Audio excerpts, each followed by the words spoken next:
Hey guys, তোমরা কেমন আছো? আশা করি ভালো আছো। আমি অনেক ভালো আছি। দেখো, আজকে আমরা এসেছি ডালার মেলায়।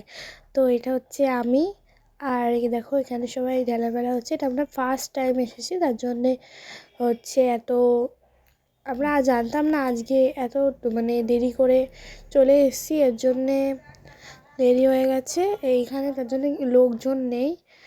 এটা হচ্ছে আমার দিদি মানে ননদ। আর এখানে শুধু ঢেলা মানে মাথায় নিয়ে যেতে হয়। আচ্ছা ঠিক আছে, বাই বাই গাইস, আবার পরে দেখা হবে।